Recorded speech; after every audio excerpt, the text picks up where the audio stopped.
Hi, I'm Rev Myron. I'm a minister through Pathways of Light, and I've been a Course in Miracles student for 44 years. I'm going through the lessons again this year, asking Jesus to clarify for me, and then I write from that clarity, and that's what I'm sharing with you today. So we're looking at lesson 9. I see nothing as it is now. This idea obviously follows from the two preceding ones. But while you may be able to accept it intellectually, it is unlikely that it will mean anything to you as yet. However, understanding is not necessary at this point. In fact, the recognition that you do not understand is a prerequisite for undoing your false ideas. These exercises are concerned with practice, not with understanding. You do not need to practice what you already understand. It would indeed be circular to aim at understanding and assume that you already have it. It is difficult for the untrained mind to believe that what it seems to picture is not there. This idea can be quite disturbing and may meet with active resistance in any number of forms. Yet that does not preclude applying it.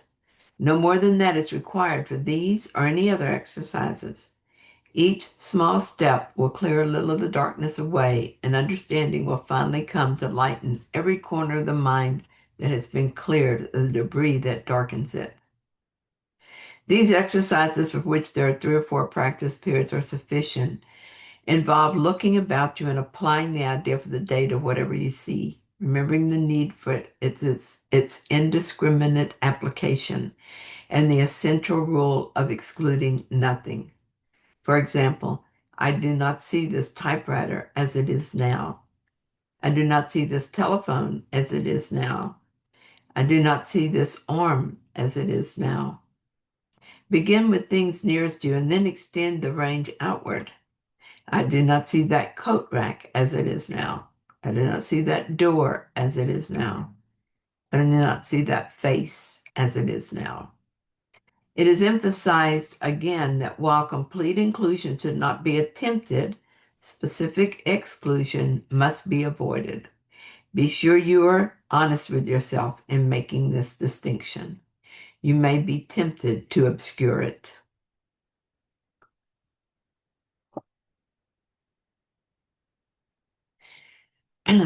This is a contemplation I did last year. When I first did these lessons, all those years ago, I absolutely did not believe the statement that I see nothing as it is now. I did the lesson anyway. Later, I was confused, but I accepted that I just didn't understand it, and I did it anyway. Now I do understand it, and I do the lesson. My mind still wants to object to it, and I will have a moment of confusion, but my desire for the truth clears the confusion quickly. I love the truth, even as I sometimes resist it. My desire for truth wins out each time. And here's what I wrote this year. If you don't understand or believe this lesson, that's okay. Jesus told us in the introduction and again in this lesson, you don't need to understand or even like these lessons. Just do them, and they will work for you despite any resistance. And this has been my experience. There is no world, only images of our thoughts projected from our minds. This acceptance helps me navigate the illusion without losing sight of the truth. It gives me the space to look at my fear with the Holy Spirit because I know that ultimately I am safe in God.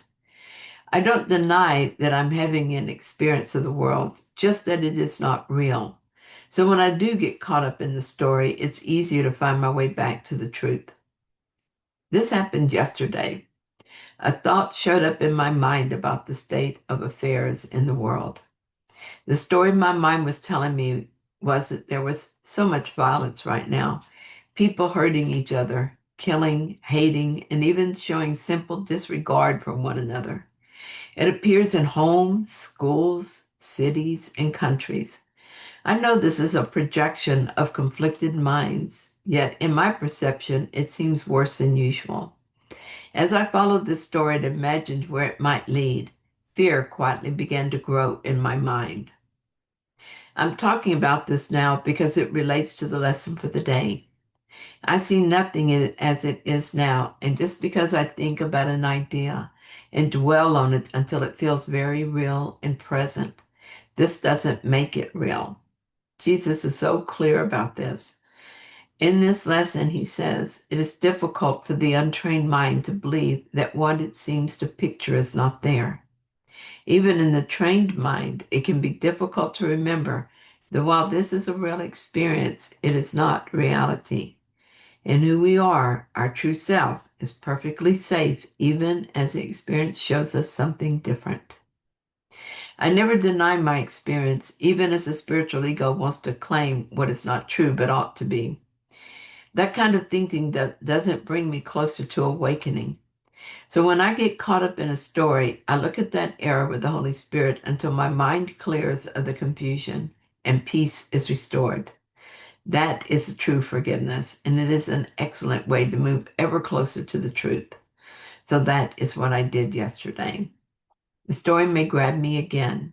After all, though what we do with the power of God in us is not true creation in this dream world, what we make here feels very real. I used to worry when I felt the relief that comes with forgiveness, only for the error to come back. I took this as proof that either the course doesn't work, or more likely, it was just me who couldn't understand, who couldn't succeed. I understand now that none of that is true. I am here to forgive untrue beliefs, and so I do. I don't care how often I need to do it. I am content today to remind myself of the simple truth. I see nothing as it is now. This no longer confuses me, it comforts me.